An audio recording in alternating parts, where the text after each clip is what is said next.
Bonjour, je suis Léa, étudiante en sciences. Si comme moi tu as besoin de reprendre des notions de physique, de chimie ou encore de biologie, alors ce programme est fait pour toi.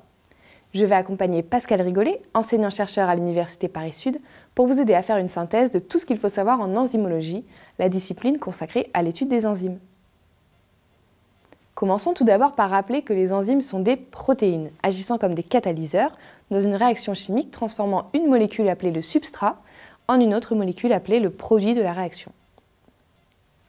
Notez que les enzymes sont régénérées à l'issue de la réaction qu'elles catalysent et qu'elles ne modifient pas l'équilibre chimique entre substrat et produit.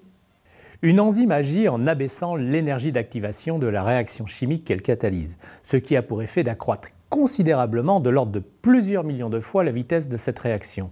Les enzymes permettent ainsi aux transformations chimiques du métabolisme de se produire à une vitesse suffisamment élevée pour assurer les fonctions cellulaires vitales. Les enzymes se distinguent des autres types de catalyseurs par leur très grande spécificité qui découle de leur structure tridimensionnelle. Leur sélectivité et leur efficacité leur permettent de catalyser un panel d'environ 5000 réactions chimiques différentes. Le siège de la réaction catalysée forme une cavité dans la structure appelée site actif, qui est subdivisable en deux sous-sites, le site de fixation et le site catalytique. Des acides aminés spécifiques du site de fixation vont interagir avec le substrat naturel pour le lier à l'enzyme avec une certaine affinité. Cette liaison va alors induire une modification locale de la structure tridimensionnelle de l'enzyme, contribuant à abaisser la barrière énergétique et permettant aux acides aminés du site catalytique de transformer le substrat en produit. On parle d'ajustement induit et d'état de transition. Seuls quelques acides aminés participent à la fixation et à la catalyse. Les autres acides aminés sont recrutés dans le maintien du repliement tridimensionnel de l'enzyme. Les réactions catalysées par les enzymes s'effectuent généralement à un pH voisin de 7 et à la température de l'organisme étudié qui est de 37 degrés chez les humains. On parle de pH optimal et de température optimale.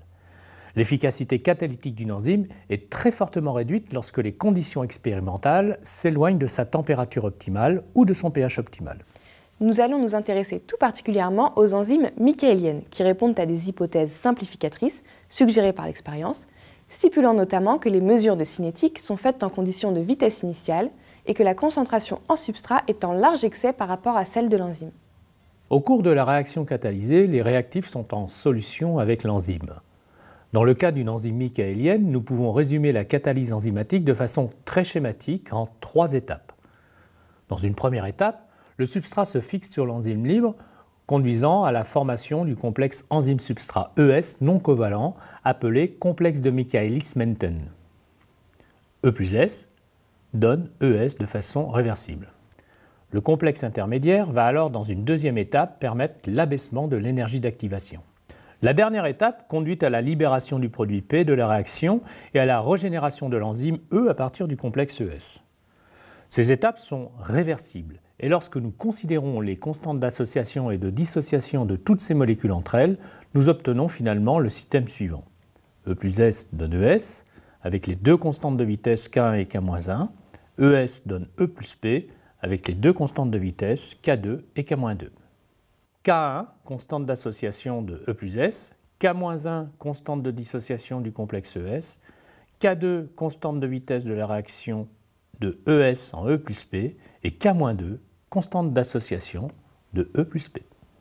Par définition, la vitesse de la réaction est la variation de la concentration du produit en fonction du temps. V est égal à dP sur dt. La vitesse initiale, que l'on notera VI, est obtenue sur la cinétique rendant compte de l'apparition du produit en fonction du temps.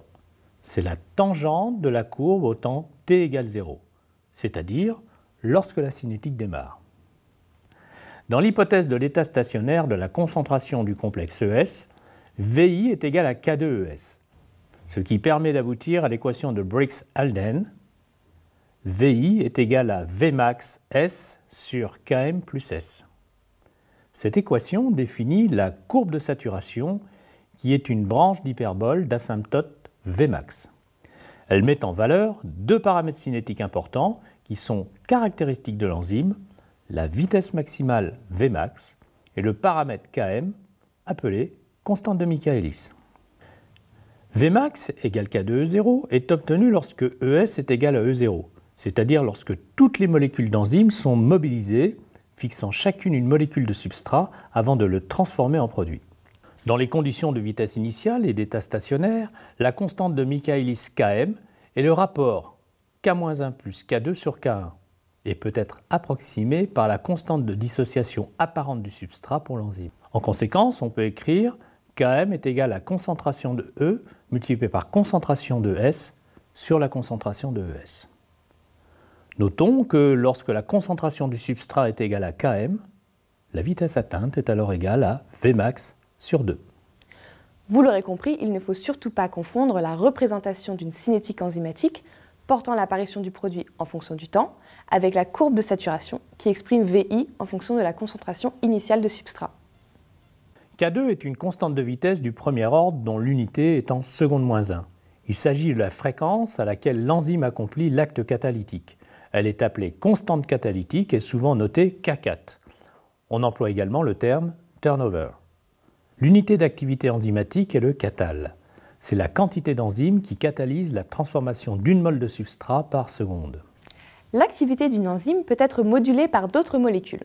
Un inhibiteur est une molécule qui diminue l'activité d'une enzyme, tandis qu'un activateur l'accélère. De nombreux médicaments, mais aussi des poisons, sont des inhibiteurs enzymatiques. Notons enfin que les enzymes sont couramment utilisées dans l'industrie. Nous pouvons évoquer par exemple les protéases et les amylases qui participent à la fabrication de la bière ou encore les liginases qui sont employées dans la production de biocarburants. Retenons l'essentiel.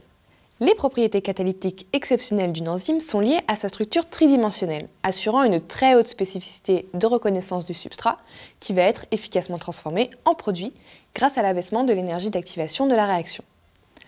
Dans les conditions de vitesse initiale, de concentration saturante en substrat et d'état stationnaire, nous pouvons établir l'équation de vitesse initiale dans laquelle apparaissent deux paramètres cinétiques caractéristiques de l'enzyme, Vmax, la vitesse maximale de réaction, et Km, la constante de dissociation apparente du substrat pour l'enzyme.